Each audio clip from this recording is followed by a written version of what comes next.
Okay, I'll just unmute myself then. Okay, this is live stream for my patrons. I'm something a little bit different today. I'm talking boxing. Now, if you're not a fan of boxing, okay, I get it, but hear me out on this one. Some of you know I like to sort of talk about history a bit. It's something I have an interest in, even though I'm not a historian. But I want to take you guys back to the 4th of July, America's birthday in the year 1910, and to a boxing match for the World Heavyweight Championship between the current champion, Jack Johnson, and former champion, Jim Jeffries. This, for lack of a better term, was a boxing match for the soul of America in a lot of respects. Jack Johnson, in 1908, became the first ever black world heavyweight champion. And in many ways, Johnson really represented pretty much everything white America feared about black people. In an era of Jim Crow, Johnson was the embodiment of those fears. That not only did you have this guy who was beating all the top white opponents, but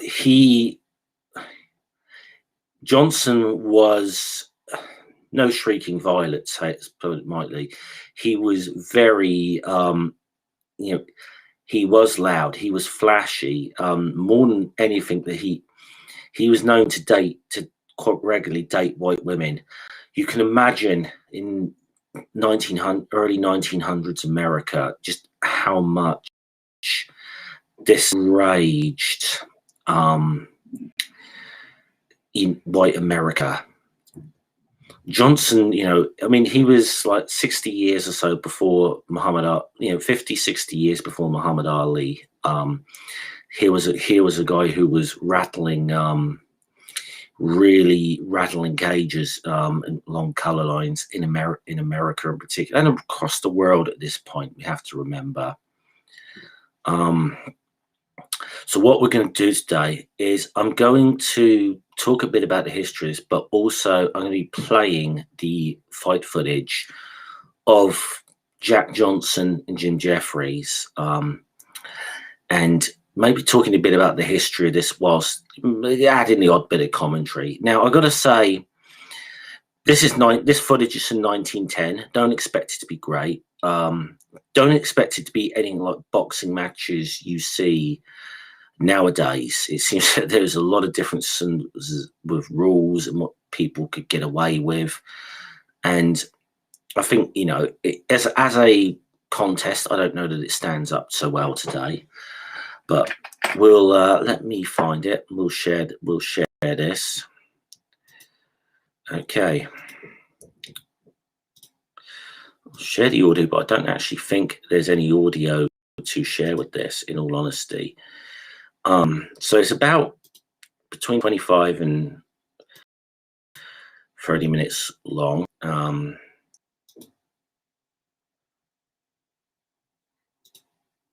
Okay, that's a bit better. So I can put myself in the corner here or something like that. Or I think that's a decent enough layout. So we'll start playing this then. I don't know. I don't think there's. So you might just get a little bit of that fuzzy sort of 1900s sort of style recording here. Now, this fight took place in Reno, Nevada in 1910. It was originally supposed to take place in California, but California wouldn't eventually decide they weren't going to host this fight. So Nevada did.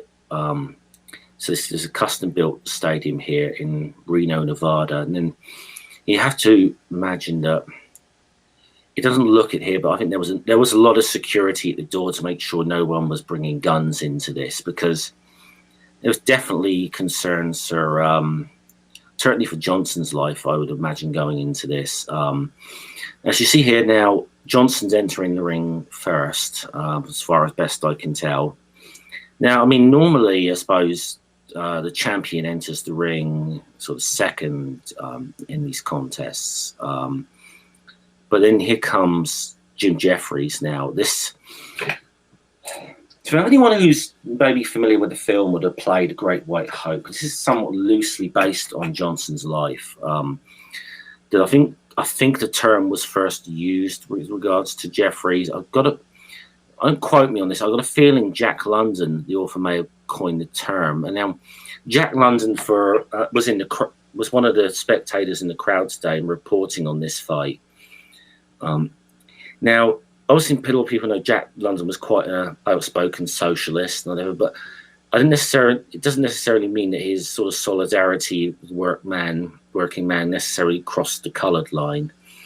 And to give a little more background and context on this, in 1908, Johnson became the world heavyweight champion. Now, he had been denied a shot for a long time because a number of the previous champions, including Jim Jeffries, would not fight, refused to fight a black contender. In fact, Johnson had tried to call Jeffries out when he was champion, and on one occasion in a saloon, and Jeffries had said, "I won't," but I said, "I don't fight N-words." I think it was kind of the thing, but he did offer him to go down in the cellar, and he said if he can walk back up those stairs, he'd give him like $3,000. And Johnson obviously was a bit insulted by this, and you can understand why. Johnson, growing up in the sort of Jim Crow era, Johnson is believed to have taken part in this, quite sickening spectacle called the Battle Royal, which tend to happen in cellars, and it was done with black fighters for the amusement of white spectators, and they'd have about 7 or 8 black fighters or whatever in a basement somewhere, and they would all fight one another, and the last one standing won the prize, which is usually a few coins tossed to them by. It's quite a disgusting spectacle, really, of the Jim Crow era. But Johnson, there's no denying Jack Johnson. There was no denying Jack Johnson eventually. But previous champions like Jim Corbett, John L. Sullivan, Jim Jeffries, Bob Fitzsimmons had all refused to cross the colour line when it came to putting the World Heavyweight Championship on the line. Now, I will say that there was I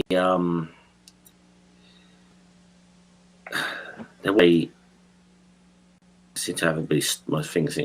My video seems to be stalling a bit. It's going again now. There was a black champion before Johnson, but not in the heavyweight division. That was it. This was sort of the heavyweight champion, white man's club. This was,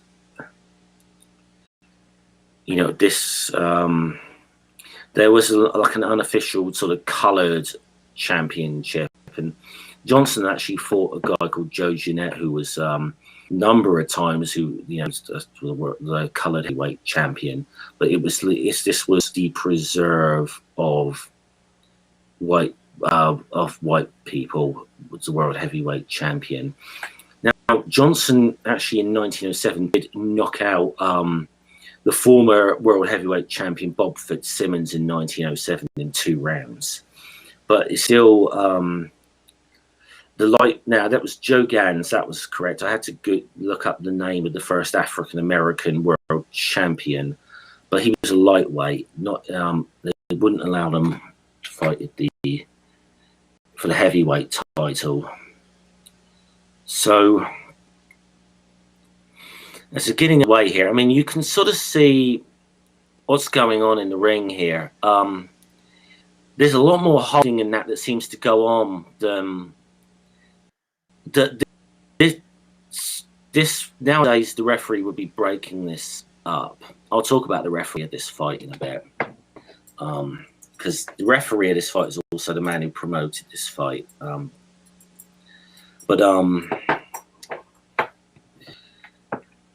Johnson was a very, very skilled boxer, and in 1908, Tommy Burns, who was his actual real name was Noah Brousseau, fought for fought Johnson. Tommy Burns he didn't exactly he put a price on the color line, and said he'd only fight a black fighter for something like $30,000, which is a lot of money. A lot of money in like 1908. I don't know what the translate that to say, but it would be several hundreds of thousands of dollars, I'd imagine. As you can sort of see here, as I say, you look at this fight. Probably by modern standards, this boxing match wouldn't. I mean, the referee would be going in and breaking these guys up a lot more nowadays. But Johnson, very defensive fighter as well. But he very skillful. But he would part of the. I should think you should have to know part of the thing about why Johnson would enrage.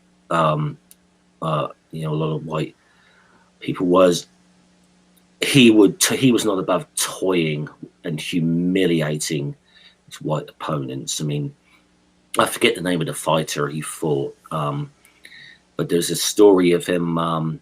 His girlfriend was in like the first row and said, "Hey baby, what round do you want me to knock this guy out in?"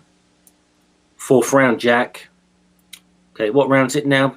"Fourth round, Jack." "Okay." Bang, bang, bang, out. So when he fought Burns in 1908, there'd been this. Like you said, this money was eventually raised. The fight would take place in Sydney, Australia, and a lot of it, even the fact that Burns agreed to fight even for that amount of money. Certainly the former world heavyweight champion John L. Sullivan, who I believe is somewhere in the crowd, maybe in Jeffries' corner here. And I know this. I'll talk about this a bit in a second. They really slammed Tommy Burns for doing this, and when you get into the there is footage of the Burns-Johnson fight, but you do not see the end. The fight was stopped, and the police stopped the cameras basically before Johnson could knock out Burns. And this was the thing: Johnson was toying with Burns, and it was just a matter of time, and everyone could see he was going down. So the fight was stopped. Johnson was the first black world heavyweight champion, but they wanted to. There was almost a thing of, we can't let his fat film footage. We can't show the black man knocking out this white guy. It was. So how do we get to this fight that's going on in the ring now? Johnson had a number of defenses. Infamously, he did have a fight against the middleweight champion Stanley Ketchel, which was supposed to be something more of along the lines of an exhibition. And then halfway through it, Ketchel, I guess, kind of went off script with this and knocked Johnson to the floor. Johnson immediately got up and in one punch knocked Ketchel clean out. But there was this feeling here that when Jim Jeffries retired, he retired undefeated. So it was the first time in the history of the championship that the lineage had been broken, in a sense that so the argument was very much made that Jack Johnson is not the real champion. Jim Jeffries is still the world heavyweight champion. No one ever beat Jim Jeffries. But as Johnson had pretty much by this time knocked out pretty much every white competitor against him. That Jeffries was almost begged to come back and do this fight. Now, he hadn't fought in a number of years since when this fight had taken place. He got into shape, but he was an older Jeffries. Let's be clear about this. But a number of reasons, I think. Jack London said himself on this, would say, "Hey Jeff, it's up to you now. It's up to you to, kind of really save the pride of the white race in this." Money was a big factor as well. But also you've got to remember, I think athletes by and large, sometimes they don't like to retire. Sometimes it's very difficult to give up that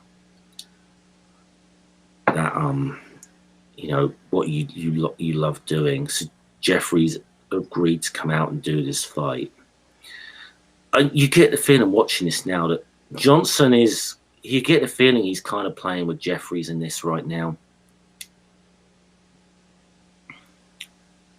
Now, one of the guys I should mention, I think I mentioned John L. Sullivan, but I'm not entirely sure, but certainly one former world champion, gentleman Jim Corbett, was in Jeffries' corner throughout this bout. And he was, along with a lot of the crowd, screaming racial abuse at Johnson throughout this. And he was often called, was calling him a coward for tying him up and fighting defensive, and which is the ironic thing is this is exactly how Corbett fought. Corbett was, quite a scientific boxer, I suppose, for the time. And this is one of the sort of things about where you see the racism in the attitude towards Johnson, the way he fought. That when a white fighter fought like this sort of defensive scientific style, they were a great pugilist. It was the great science and art of pugilism. When a black fighter fought this way, it's because he's a bit of a coward. Of course, they went in there and got hit a lot and just brawled. When it was the white guy, he's brave. He just goes in there and slugs it out. If he was black, he's just too stupid to. He's just too stupid and likes to gets hit in the head. It won't hurt. It doesn't hurt. That's the level of racism we're dealing with in this time. You see, sometimes this thing gets a bit bright. As I said, the footage isn't great. It's 1910. What can I do? And there are some highlights of certain Johnson fights that are in color. I couldn't find this one among them, actually. I could find the one with Jess Willard, and that I'll talk briefly about the Willard fight in a bit.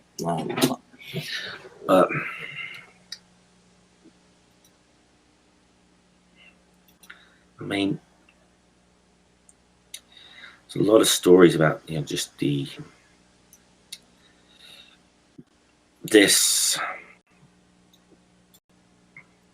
film of this fight in itself. The footage. I mean, this was dubbed the fight of the century by the promoter. I mentioned this guy, didn't I? His name's George Tex Rickert, he's also the referee in this bout. This was actually recorded by 9 Camera. I think the actual whole footage is 2 hours long. So we are obviously this this fight we're watching now, this video is not going to go for 2 hours. Okay, it goes for about 25 minutes. We're about 15 minutes into the fight right now. But as long as you can see this, you can see how this thing, Jeffries is out of his depth with Jack Johnson completely.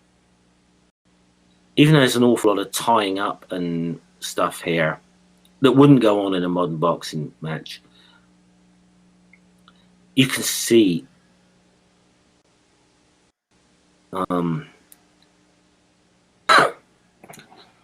Jack Johnson is clearly the superior fighter of these two. And he's wearing Jeffries down, but you get the feeling. You just get the feeling Johnson could end this whenever he wanted to. You get that feeling. I mean, Johnson would talk, he would taunt these fighters as well, and he'd say things like, "Hey, my wife hits harder than you." He'd be saying stuff like this. You see often a lot of times, even in the clinch, you see Johnson will get the uppercut in there, or he'll get the body shot, and I mean, I'd say, to be honest, I think any modern heavyweight, I'd think, would knock these guys out in either of these two out in a pretty short amount of time, because it doesn't look as skilled as modern fighters. You got to say, but it is very difficult, I'd say, to compare fighters of different eras. It very much is. I mean, you'd imagine that the fighters today would be in much better physical condition as well, because of what we know about being physical fitness, not more than what was known back then. And as the sports developed and boxing techniques have developed, you do get the feeling the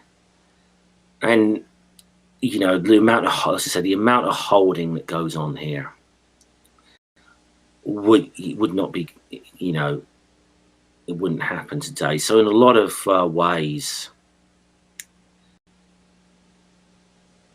by modern standards, this is not what we call a classic fight, but I suppose you have to put it in the context of the time. But it's very clear Johnson is the better fighter in this. As I said, this really took on so much racial overtimes. The Great White Hope, Jim Jeffries. And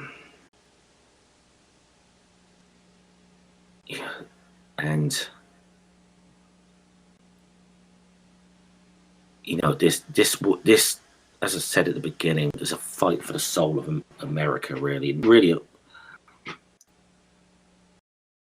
racism around the world. This was now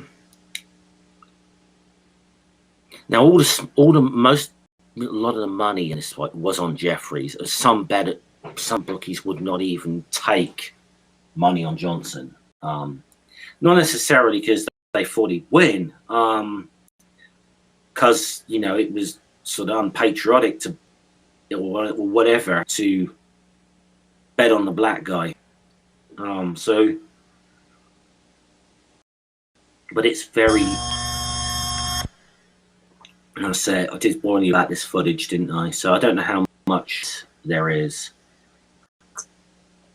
But now, I said Rickard, who was a referee who in there, Tex Rickard, who promoted this, I suppose could probably argue possibly the kind of Don King of his day, I suppose. Or he's a bit of, I suppose he was a little bit of a shady cat. I don't think he was any near as shady as King, but that he brought, I mean, he probably started a bit of a tradition here of bringing big fights to Nevada. I mean, nowadays, this is, Las Vegas holds all the big marquee title fights, but this is what's in Reno. And as I said earlier, I forget the reasons why now. There was pressure on, California not to host this fight. And it was ready to go in California. But you got to imagine at this point as well that a lot of the people watching this, largely white audience, I think almost exclusively white audience, must be getting worried at this point because Jeffries is getting hammered at this point. There's only about a few minutes of this footage left. I should just warn you. So we're coming out now. I forget. I haven't even been keeping track of the rounds or how long the rounds even go.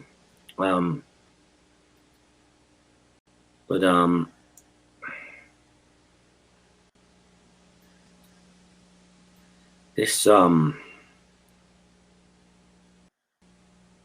film, the 2005, the official film with the fight, this so-called fight of the century, it was entered in the National Film Registry in the United States as being worthy of preservation. I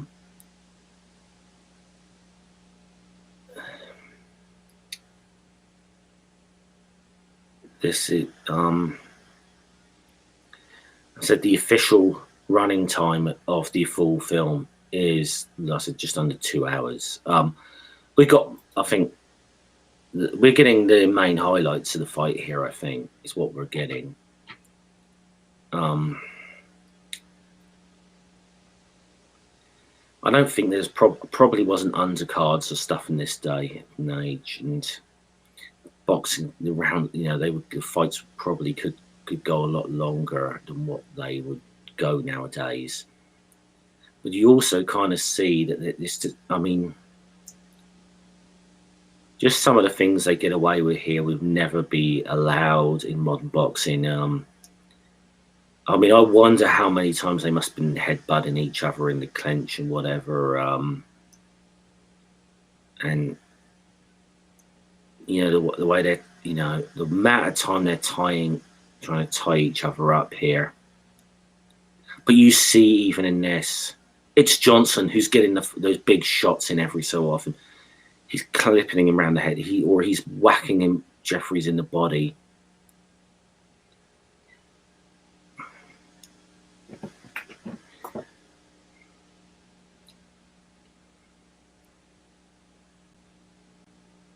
And you've got to believe that that hope is. As I said, Johnson pushed all the buttons as well. There's a story about Johnson being pulled over. Now, it's very rare to see, to even see people driving cars in this day and age, let alone expensive cars, and let alone a black man driving an expensive car. And Johnson was often pulled over for speeding. Now, quite often, to be fair, from all accounts, he quite often was. He used to like to drive fast, and unfortunately, Jack Johnson would die in 1946 in a car crash. There's a story of one police officer pulling him over. Now, just incensed that he saw this black guy driving through his town in a big car, and pulled him over for speeding. Gave him a fine, and he said Jack Johnson just pulled out a roll of like bills and peeled off a $100 bill, and the police officer said, "Look, I can't change that. I can't change $100." And Jeffries is down. You feel the end is near here. Yeah, Johnson. Now, there's another thing I'm going to point out here. Just look at the way Johnson's going in. No sending them to the neutral cornerback in these days. And they're trying to get Jeffries up now. For all intents and purposes, though, this is over. You can see what's happening. They desperately try to hold on to hope here, but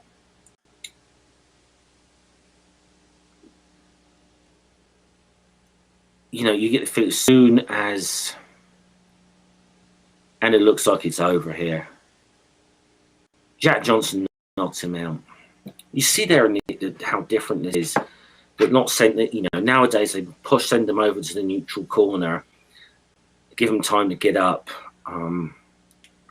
You see this as soon as Johnson's hovering over him. The second Jeffries gets up, Johnson's in there to punch him down again, and you see the way that there's people getting in there to try and at this point you've got the feeling that Jack Johnson, they have to put a protective cordon around Johnson, because I'm sure there are people who wanted to kill him at this point. Yeah, back to a little anecdote I was telling about him getting pulled over by this cop, and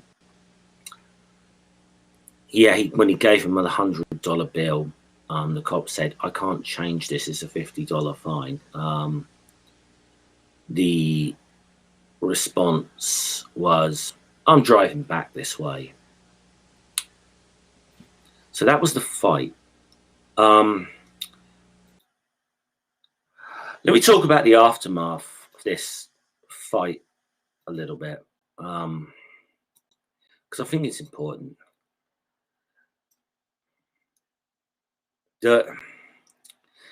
Back then, of course, these fights were, there was,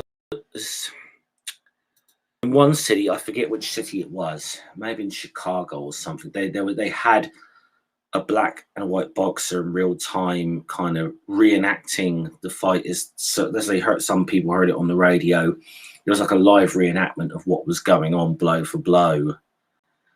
The fights would be, footage would be sent to, early cinemas in these days. Now, there was a lot of calls to get fight films banned after this. And I wonder how much that was actually due to legitimate concerns about prize fights, fight films, and really just annoyance at watching Jack. They didn't want everyone to be reminded that Jack Johnson beat this guy. This fight caused race riots across many parts of the United States. Black people were targeted for celebrating Jack Johnson's victory here. I will say, a lot of people even a lot of prominent members of the black community at the time, Booker T. Washington, for example, did not approve of Jack Johnson. The early NAACP were not fans of Jack Johnson, because they were going more the try and gain acceptance through respectability route, whereas Johnson didn't go that. Johnson's was very much, I'm a free man and I'm free to be me. That's how he lived his life. So I kind of got to admire Jack a bit for that. He wasn't perfect. Some of the way he treated some of the women in his life, wasn't great, but in a certain way, you've got to admire the man, and because of just the prejudice that he dealt with. So yeah, when we got to the bands, it's now one former president at the time, Theodore Roosevelt. He was an avid boxer and a fan of boxing himself. Wrote an article for The Outlook in which he supported banning not just moving pictures as boxing matches, but all fights in America. He cited crookedness and gambling and surrounded such contests, which is probably an element. There's probably some truth in that, and it's just but a lot of this was anger at what happened with Johnson. The fact that how it happened to Jim Jeffries. So Jeffries pretty much didn't fight again after this, as far as I can tell.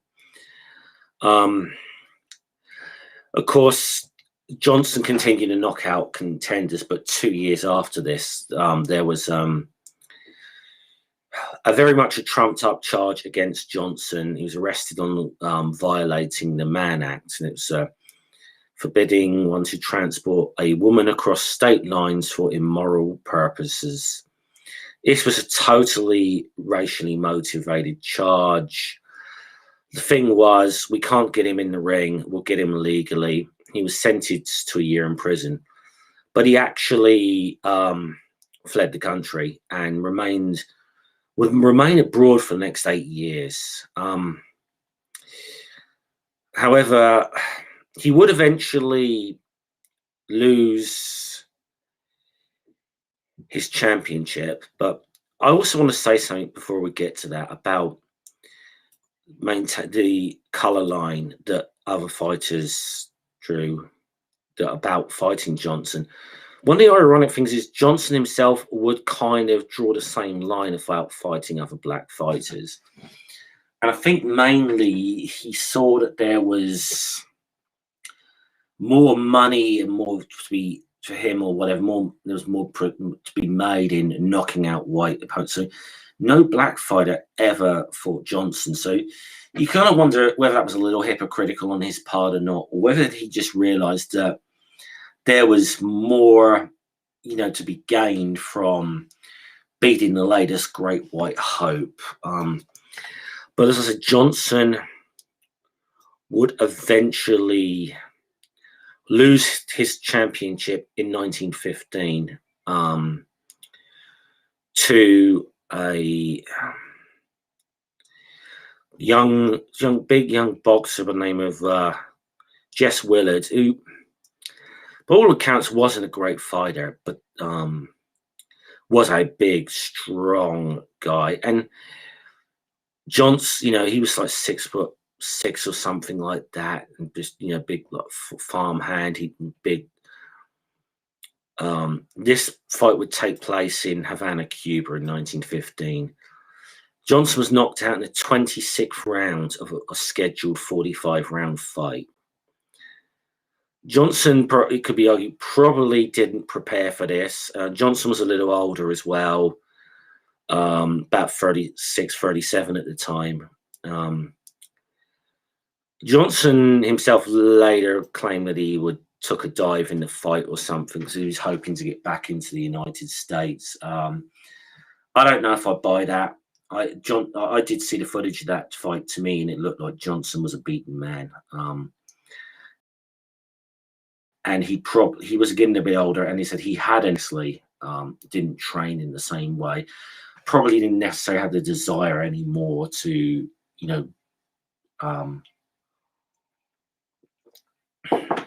that does happen to fighters, I suppose, and they get to a certain point. Johnson would return in 1920, and he would serve his prison sentence. He'd go on. He would do a lot of exhibition fights and vaudeville, which was a big thing for athletes and boxers in particular. This time was doing vaudeville. A lot of great fighters would do that, and it was a sort of way of supplementing their income when they weren't fighting. They would join vaudeville troops and theatre troops go around the country. Johnson, though, would according to legend, he would have one more interesting role in the sort of in a big fight. Now, I don't know how much of this is truth and how much of this is legends, but there'd be a number of years later before another black heavyweight would be allowed to get anywhere near the World Heavyweight Championship. And that, of course, would be Joe Louis. Joe Louis was almost purposely by his promoters marketed to be the very antithesis of what everything Jack Johnson stood for. That it was the idea was that these promoters, that they could get a black fighter to the World Championship, but he would be, but in a way where he could be accepted by white America. So Johnson, I believe, had offered his services to help train Lewis, and Lewis's camp blew him off. And the story goes that in one of his upcoming fights against a German former heavyweight world champion Max Schmeling, that it was Johnson who tipped Schmeling off about a certain weakness he'd noticed in Joe Lewis's style, and as a result, Schmeling was picked up on it, noticed this thing, and it was this little thing that sometimes when Johnson would throw a right, he would drop his left. He would drop his left guard and not hold it up there. It was enough of an opening for Schmeling to. Now, if whether that was Jack Johnson who tipped him up, or whether that was one of Johnson's own little stories, I don't know. But of course, later when Joe Louis did win the championship, he would avenge the defeat against Schmeling and knock Schmeling out. But I mean, that could be another story for another time if people like this, because that's got such an interesting rivalry in itself. But yes, as I said, Johnson would eventually die in 1946 in a car crash. One final thing in the story of Jack Johnson: in 2018, he was formally pardoned by Donald Trump for his crime of violating the Mann Act. Possibly the only decent thing Trump ever did as a president, in my opinion. And it was a long, long time too late, but they're glad that there was at least a recognition eventually that this guy was wronged. This guy was wronged by America. Unfortunately, black people are still being wronged in America today. But I thought I would just come on, watch that fight, talk a little bit about this, and talk a bit about the history of this, because I like history anyway, and this is something if this is something that did interest you a bit more, there's a great PBS documentary called Unforgivable Blackness: The Rise and Fall of Jack Johnson. It's a long thing. It's about, because it was a 2-part mini-series, so the whole thing is well over 3 hours long. I think it's a Ken Burns thing. But I thoroughly recommend that documentary if you do want to learn a bit more about this.